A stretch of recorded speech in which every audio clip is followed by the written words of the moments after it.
Bhavnagar district ચેમ્બરના પ્રમુખને ધમકાવીને લૂંટ ચલાવ્યા હોવાનો બનાવ સામે આવતા સમગ્ર પંથકમાં ચર્ચાનો વિષય બન્યો। ભાવનગર ડિસ્ટ્રિક્ટ ચેમ્બરના પ્રમુખને ધમકાવીને લૂંટ ચલાવ્યા હોવાનો બનાવ સામે આવ્યો છે। 24 માર્ચના રોજ ડિસ્ટ્રિક્ટ ચેમ્બરના પ્રમુખ અને વેપારી ભૂપતરાય વ્યાસ પોતાના ઘરે જઈ રહ્યા હતા। એ દરમિયાન કાર અથડાતા બોલાચાલી થઈ હતી। મોતીબાગ ટ્રાફિક સિગ્નલ પાસે સરા જાહેર આ બનાવ બન્યો હતો। ત્યારે અમે ભાવનગરના ડોન છીએ તેમ કહીને ત્રણેય શખ્સોએ ડિસ્ટ્રિક્ટ ચેમ્બરના પ્રમુખને ધમકાવીને કારમાં રહેલ ₹5000 નું કવર લઈને નાસી છૂટ્યા હતા। ડિસ્ટ્રિક્ટ ચેમ્બરના પ્રમુખ સાથે કાર અથડાવીને તેનું ગળું દબાવીને તેને ધમકાવવામાં આવ્યો હતો। તો રૂપિયા નહીં આપે તો જાનથી મારી નાખીશું તેવી ધમકી પણ આપી હતી। ત્યારે આ સમગ્ર મામલાને લઈને ગત રાત્રિના નીલમબાગ પોલીસ મથકમાં પોલીસ ફરિયાદ નોંધાઈ હતી, જેના પગલે પોલીસે ફરિયાદ નોંધીને ત્રણેય આરોપીને શોધવા તાજવીજ હાથ ધરી છે।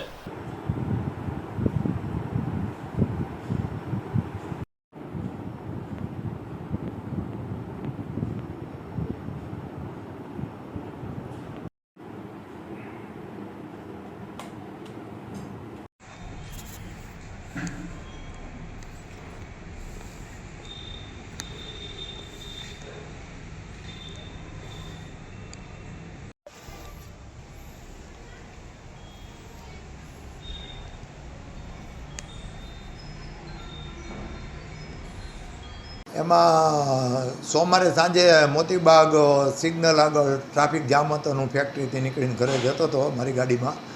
ત્યાં આગળ ખૂબ ટ્રાફિક જામ હતો અને બસ પણ એક ઊભેલી 5-10 મિનિટ ટ્રાફિક ક્લિયર થયો એટલે હું ત્યાંથી પસાર થયો। દરમિયાન બાજુમાં એક ગાડી ઊભી હતી, મારો કાચે બંધ હતો, એના બધા કાચે બંધ હતા। હું બાજુ પસાર થયા પછી મને કાંઈક અવાજ આવ્યો, ધડ દઈને મારી ગાડી હારે દરવાજો પટકાડ્યો અને હું જરાક આગળ જાઉં એ પહેલાં એણે ઊભેલા લોકોએ કીધું કે તમારું બમ્પર પણ પકડી દે, એણે ખેંચી નાખ્યું। નીચે ઢળડાતું હતું, અવાજ આવવા મળ્યો। એક જણ મારી ગાડીમાં બેસી ગયો, એક બીજો દરવાજો ખોલીને મને પકડવા મળ્યો। અંદર મને ધાક ધમકીને મારી ગાડીને તમે નુકસાન કર્યું છે ને પૈસા દેવા પડશે, નીચે ઉતરને તને જોઈ લઈને મારી ગાડી તો એની ગાડીથી ઘણી દૂર છે એમ ધમકાવીને મને ગાડી ઊભી રાખ કરીને ગાળો દેવા મળ્યો અને ખૂબ ધમકી આપી કે અમારો તો આ ધંધો જ છે અને નુકસાનના પૈસા દેવા પડશે એમ કરીને મેં ગાડી સત્યના પેટ્રોલ પંપ ઉપર ઊભો રાખીને નીચે ઉતર્યો।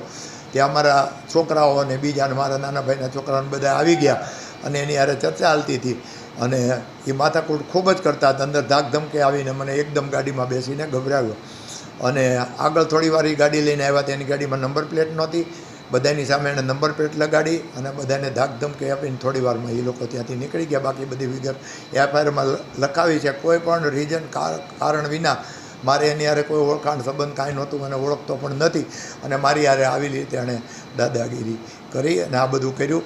અને બધી સંસ્થાઓ ચેમ્બર અને બધાએ ભેગા થઈને હું ડિસ્ટ્રિક્ટ ચેમ્બરનો પ્રમુખ છું, પ્લાસ્ટિક એસોસિએશનનો પ્રમુખ છું, સૌરાષ્ટ્ર ચેમ્બરમાં કારોબારી સભ્ય છું, બધાએ આવેદનપત્ર આપીને ડીએસપી સાહેબને પણ રજૂઆત કરી છે અને મેં ગઈકાલે એની એફઆઈઆર લખાવી છે। કાયદાના પરિસ્થિતિમાં આવી રીતે જો અમારે જેવા માણસોને કોઈ પણ નિર્દોષ નાગરિકને કોઈ પણ કારણ વિના, કોઈ પણ બનાવ બન્યા વિના ખાલી હેરાન કરવાથી અને મને ખાલી ધાક ધમકી આપીને જો લોકો કે છોકરાઓ ન થઈ ગયા હોત તો કદાચ મારી પાસેથી પૈસા પડાવી લેત। મારો મોબાઈલ પણ આંચકવાની કોશિશ કરી, પડી ગયો। એક પૈસાનું કવર પણ ત્યાંથી ગુમ થઈ ગયું એ ખબર પડી।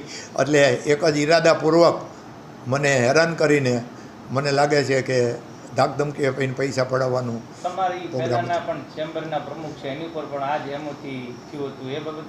ના ના આવા બનાવો બીજા પણ બન્યા છે એવું જાણવા મળ્યું છે।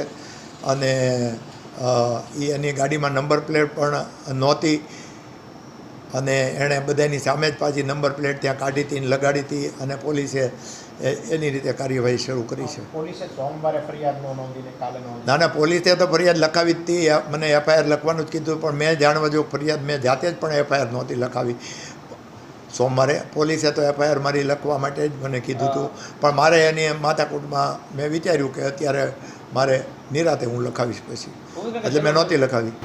ભાવનગરના લોકો ઉપર પોલીસનો ખોફ જતો રહ્યો છે એ બાબતે શું કરો છો? પણ એ તો હવે બધી જાહેર જનતાને આપ સૌ જાણો છો જે રીતે મારી હારે તો જે બનાવ બન્યો એની મેં વાત કરી।